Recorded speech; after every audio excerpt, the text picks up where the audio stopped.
Everyone who thirsts, come to the waters. Come and eat.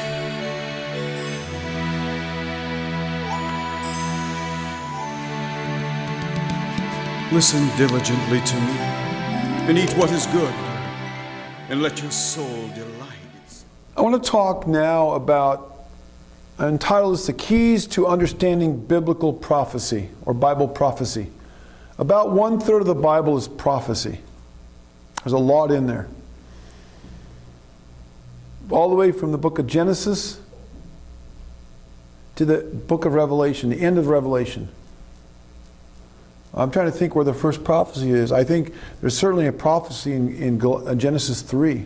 Remember about the serpent and the seed of the woman? That may be the first prophecy. I'm not sure if there's one before that.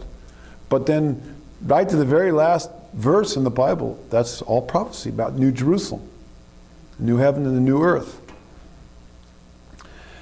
I want to, last night, I've never taught this before. It's a quick teaching. But I want to give some keys to understanding Bible prophecy.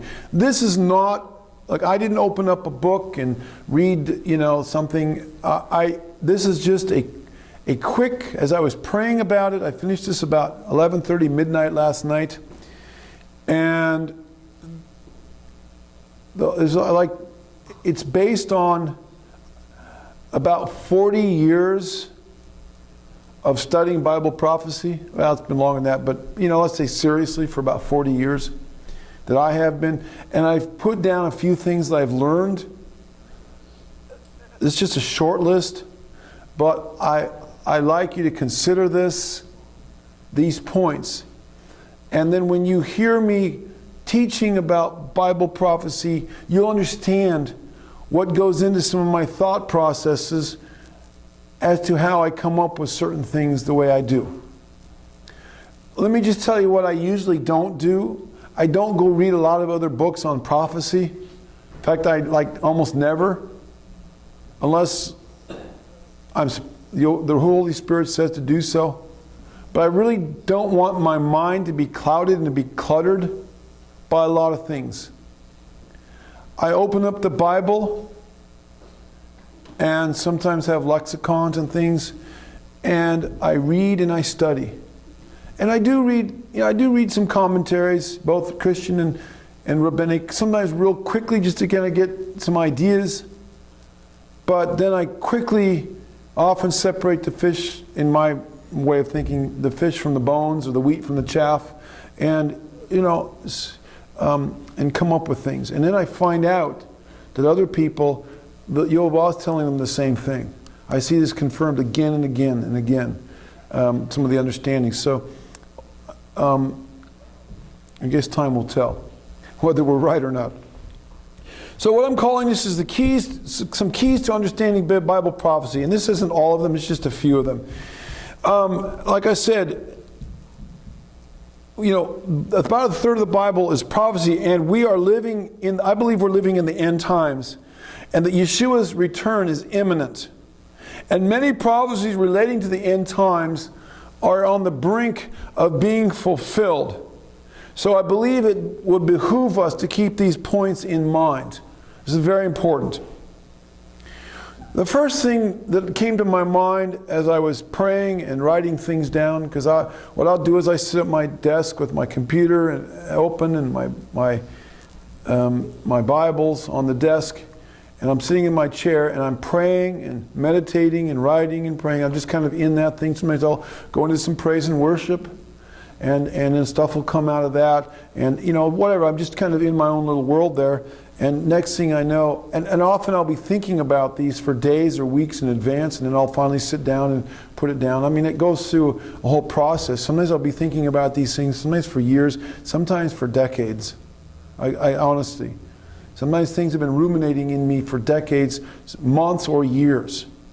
Seldom do I just sit down and it just all comes. Sometimes that happens too, the revelation. But often these things, it comes out of a simmering, is where it's been boiling and cooking for years sometimes. And finally, I'll just put it down and make a teaching out of it. So first of all, when we're looking at Bible prophecy, we have to understand that we're looking at a hazy picture. We're looking through a glass darkly. In most cases. I'm not saying that Elohim doesn't appear in some way or the other through a dream or a visitation or a vision or an angelic or a voice or whatever, and won't reveal something. But to be honest with you, I find most of those stories I've heard to be incomplete or deficient or very faulty. And I've heard a lot of people that claimed a lot of things.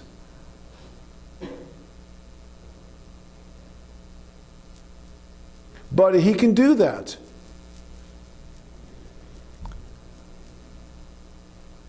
But for most, you read the prophecies, and if you follow some of the points that I'm about to give down below, a picture will begin to emerge. And as you get closer to the event, the picture, the fulfillment of the event, the picture will begin to clarify. We also have to understand the fact that most prophecies are not, in the Bible, are not understood till after they happen. People may have an understanding to a certain degree, but they're not going to fully understand the prophecy till afterwards. And even then, it takes a revelation to understand the prophecy afterwards. Now, there were a lot of prophets that gave a lot of prophecies in the Bible. And so most of them they were specific, but in a very poetic kind of a way. Poetry isn't necessarily a very specific genre of literature. It's very figurative. And that's what most of the prophetic writings, if not all of them in the Bible, are either poetic, either Hebrew poetry or poetic prose. Highly symbolic, highly using a lot of literary devices.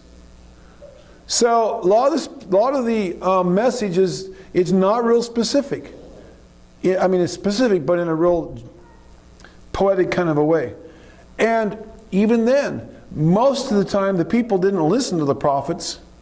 When they said, if you don't repent, the Babylonians are going to come and destroy Jerusalem and the temple and all that. And they didn't believe them. And they went into captivity, and it was after they went into captivity. And even then,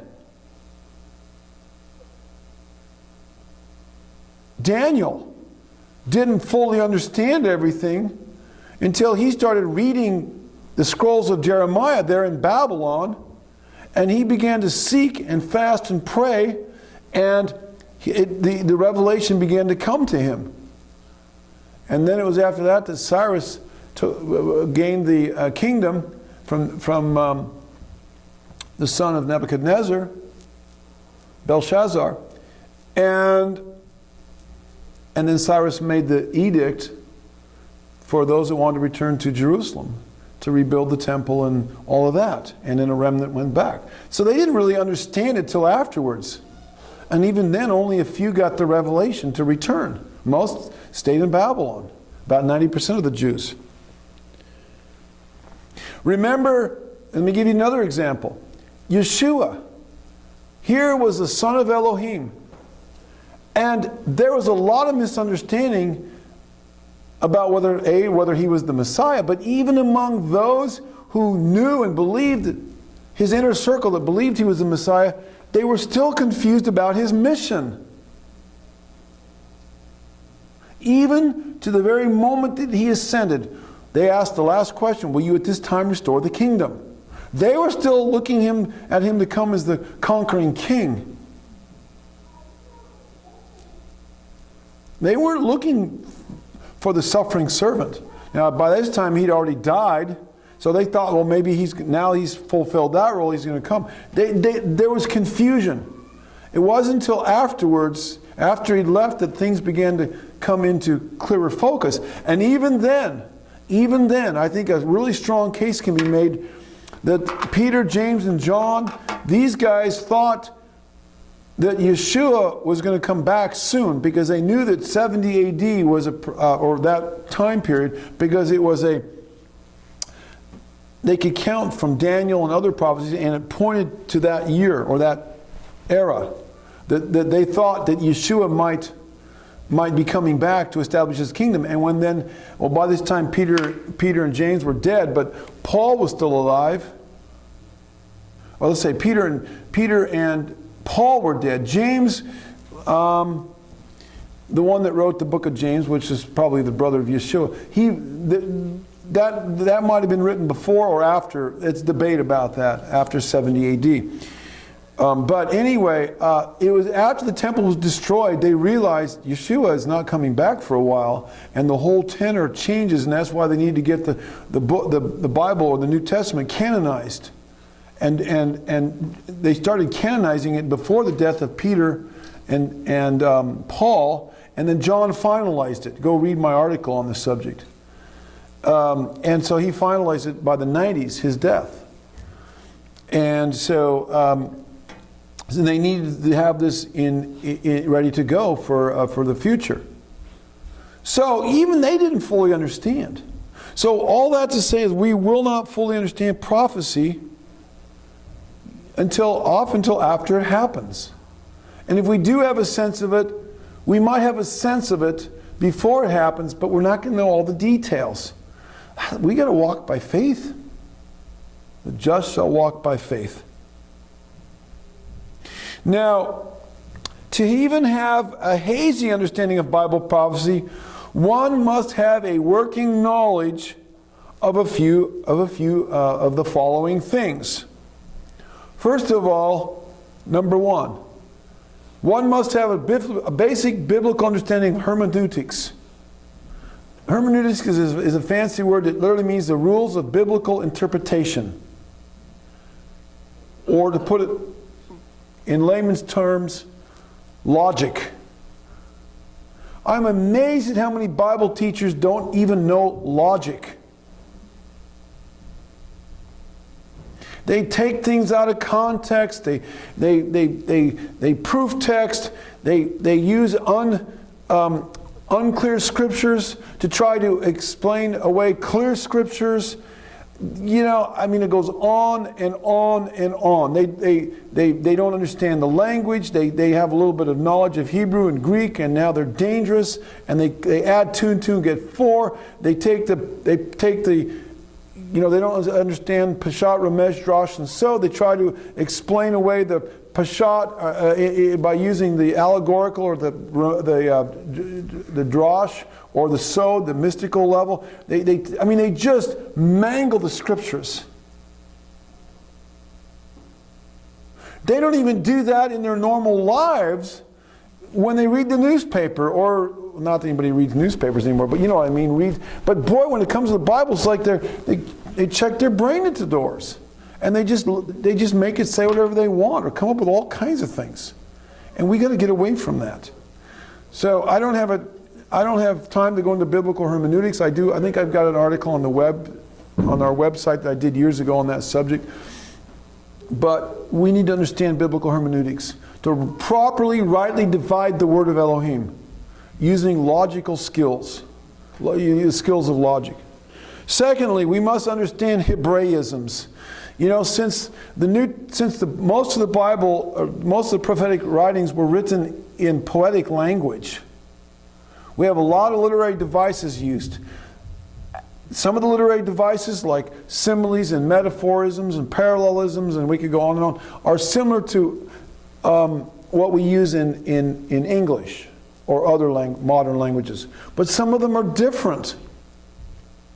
There's all kinds of colloquial expressions or Hebraisms that have no relevance in modern culture or in our language. And we've got to put ourselves back and understand what they're talking about when they say the lion roars or the beasts of the field.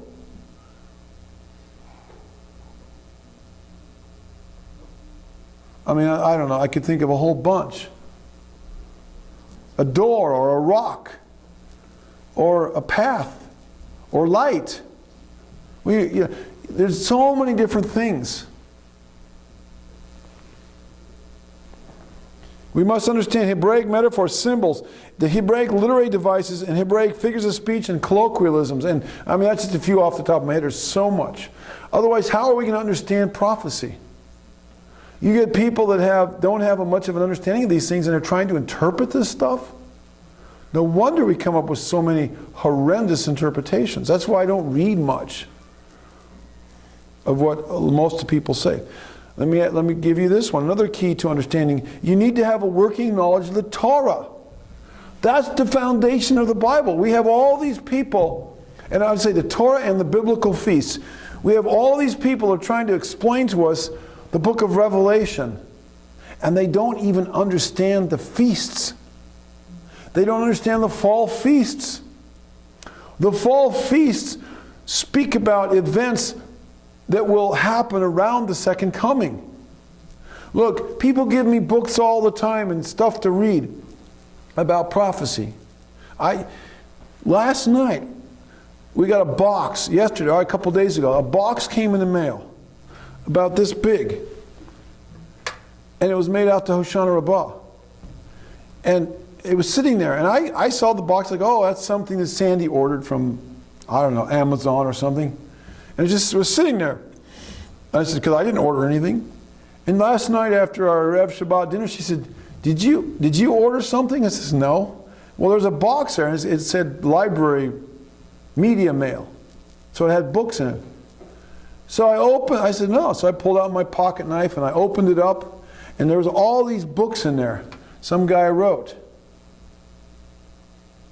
Explaining this and explaining that. You know, I haven't read them. They're like in 3-point font size. You can't even read them. I think I'd have to I can't believe it, you know. And here's about 10 books in there on all different subjects. Self-published things, really, really unprofessionally done. I don't know if it was any good, but anyway, the point is everybody wants to have, they think they got a key, and I don't know if this guy knows about the feast or not, but I get these books all the time, and I'll open it up, and I'll see, okay, do they bring the biblical feasts? And if they don't, I just toss it off the side. If they don't even understand the biblical feasts, don't even talk to me about the book of Revelation. Don't even talk to me about it. If you don't understand the Torah and the Sabbath and all that stuff, these are the main keys to understanding, some of the main keys to understanding the book of Revelation. I don't even want to hear it because you're wasting my time. You can't throw out the skeletal structure and expect to have a corpus or a body that's going to be structurally sound. So the Torah, just like you can't throw out the foundation of a building and expect the building to stand. You can't throw out the Torah or not have an understanding of the Torah and expect to understand prophecy. I mean, prophecy is based upon an understanding of the fact that the people of Israel rejected the Torah, rejected the covenants, and he's bringing them back to it. If you reject the Torah yourself and you don't believe it's for us, how are you going to understand what prophecy is all about? And yet we have all these people that are walking to one degree or another, these prophecy teachers, Torahless lives to one degree or another, and they're going to tell us what it means. Good night. And because they've been on TV or they've written a book, oh, we're supposed to listen to them. Says who? Okay, I'll get down off my soapbox there a little bit. You think I'm bad now? You should have seen me a few years ago. Oh, that was terrible.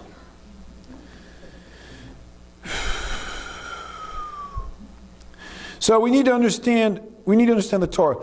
Also, to understand the prophecy in the Bible, we must understand who the key players are. That's something that most people don't even understand. They read the Old Testament prophecy. Oh, he's talking to the Jews. Well, who are the Jews? Well, they're all the people of Israel. Oh, really? Well, you just blew it right there big time, pal. You don't have a clue. You cannot understand prophecy if you don't know who the key players are. The Jews are one tribe.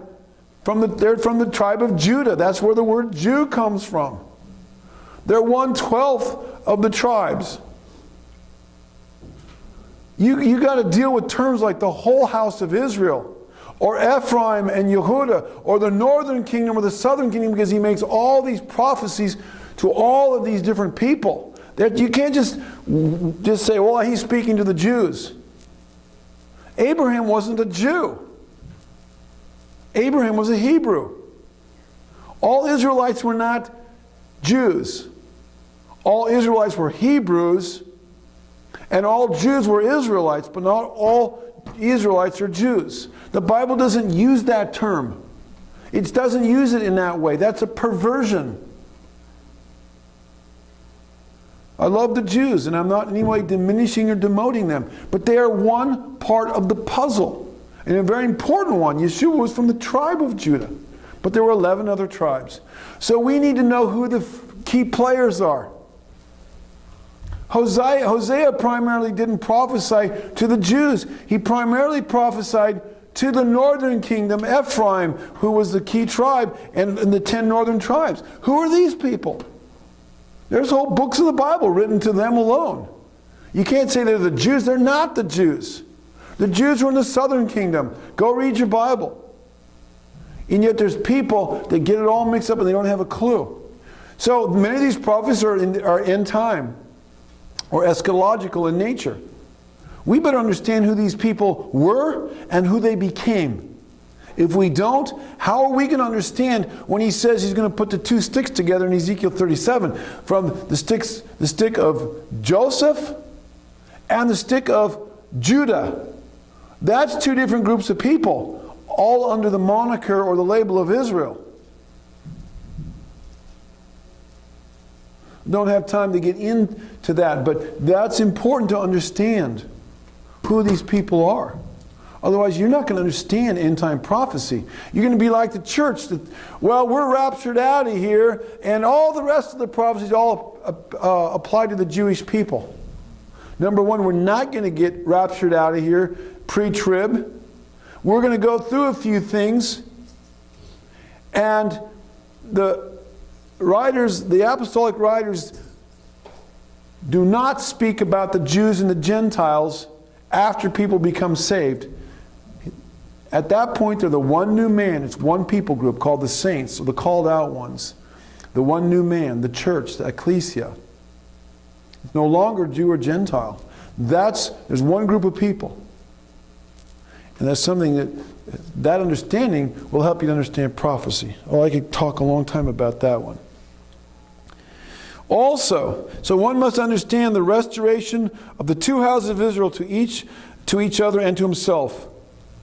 More biblical prophecy, I suspect, I haven't actually figured it out, but I suspect more biblical prophecy pertains to this subject, the restoration of the two houses of Israel, or they're going into apostasy, and their restoration and coming back into the land, than any other subject in the Bible, even more than the messianic prophecies that point to Yeshua.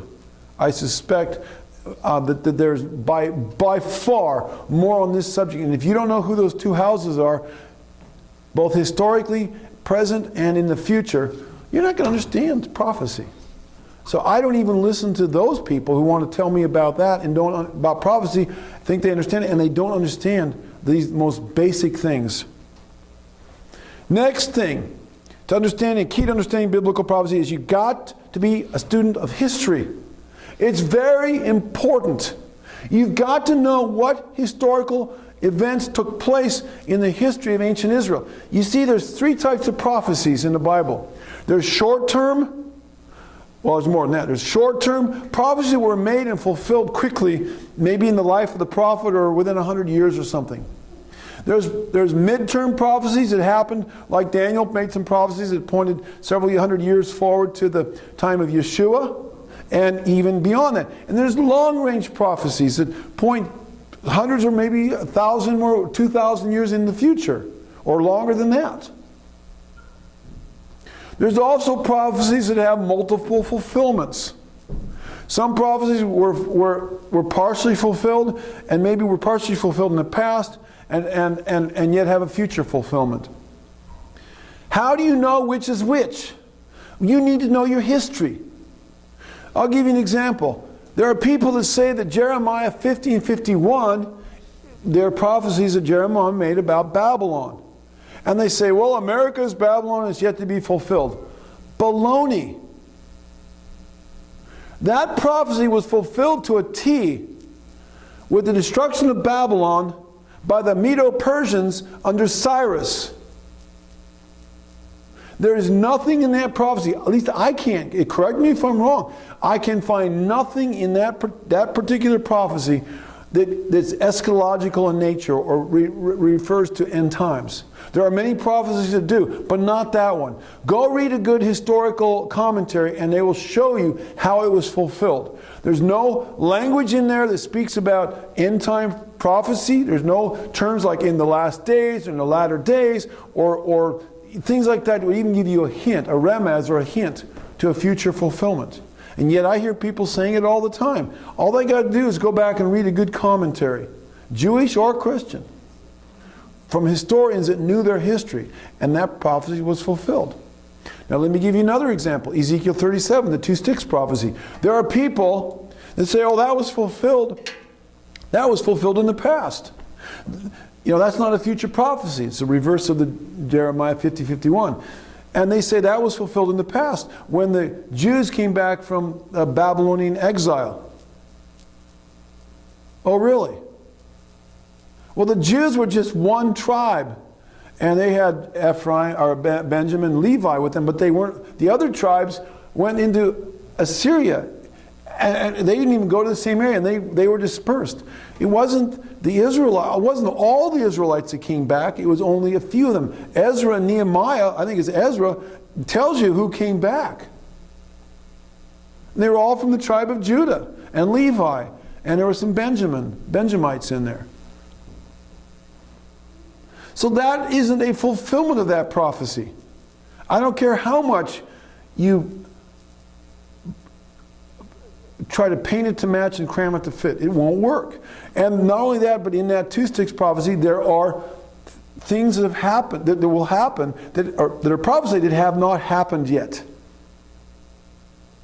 Like David being resurrected and ruling over Israel. And then Elohim or Yeshua ruling over all of Israel. People try to allegorize that all the way. I don't have time to go through that particular prophecy, but I'm just telling you, that's a future prophecy that has yet to be fulfilled in its full intent or its fullness. And then there are some prophecies like Matthew 24, the Olivet prophecy.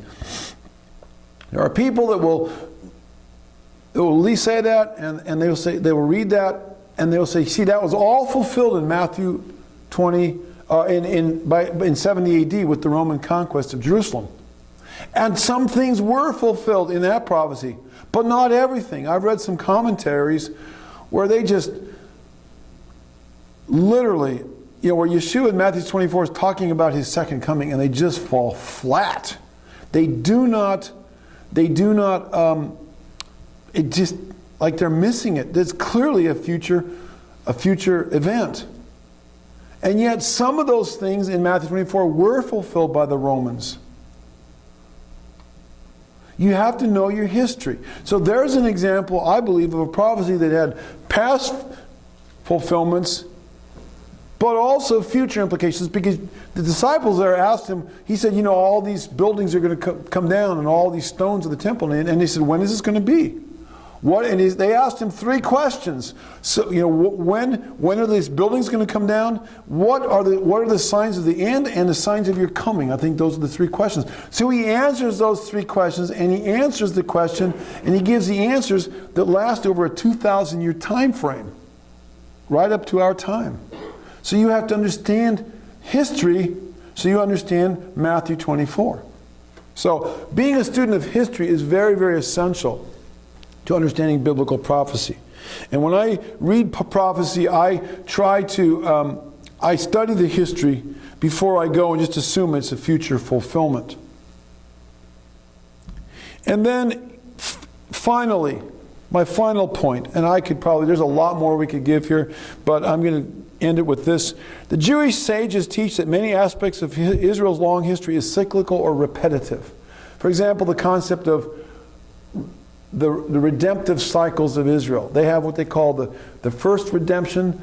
That was when they came out of Egypt, but then there's the final redemption, which many people call the second Exodus. The Jews call that the final redemption. When the Israel scattered tribes will be restored to the land of Israel, and that's at the time when the Messiah comes.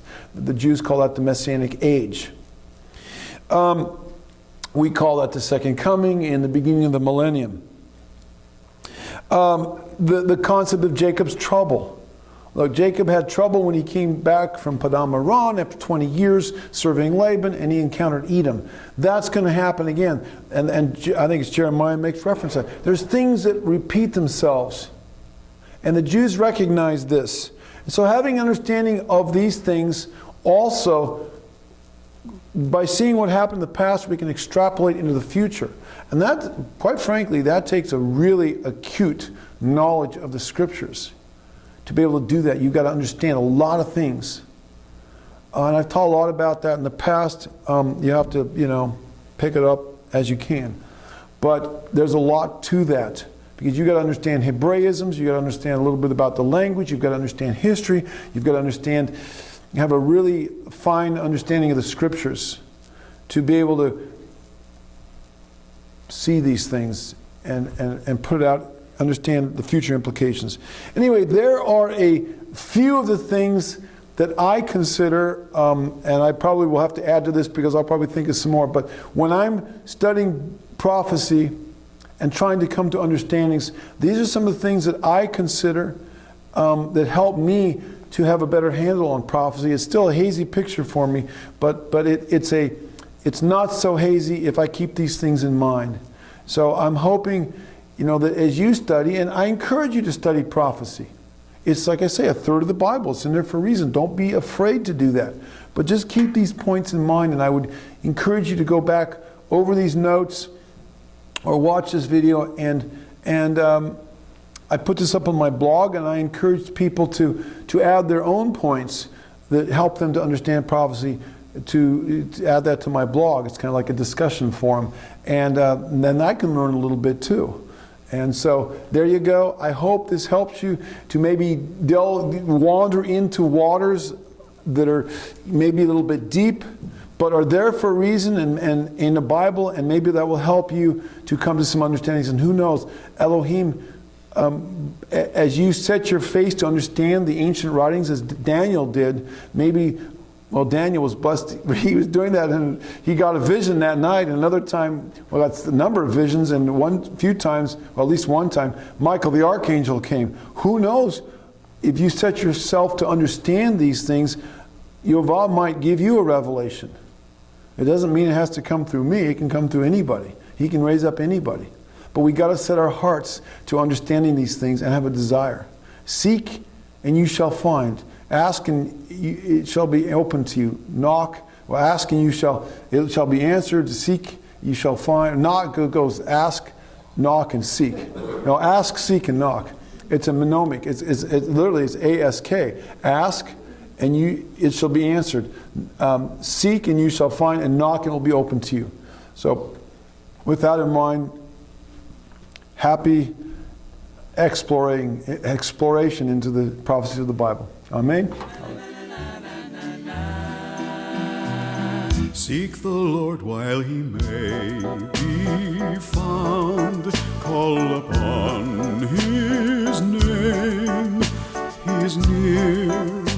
He is near. He is near. Yeshu Hashem be'ir matzov keravu. Yoto karov, karov. Yasov rasha darko, leishavei machshevotav, yashovel ad Hashem, ki arbe is Hashem behimatzo kerahu yota karo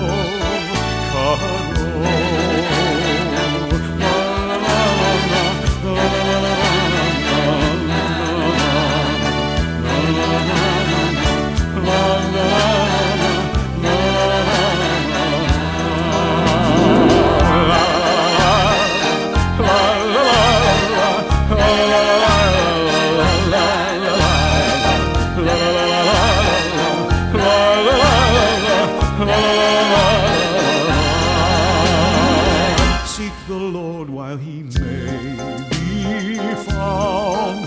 Call upon his name. He is near. He is near.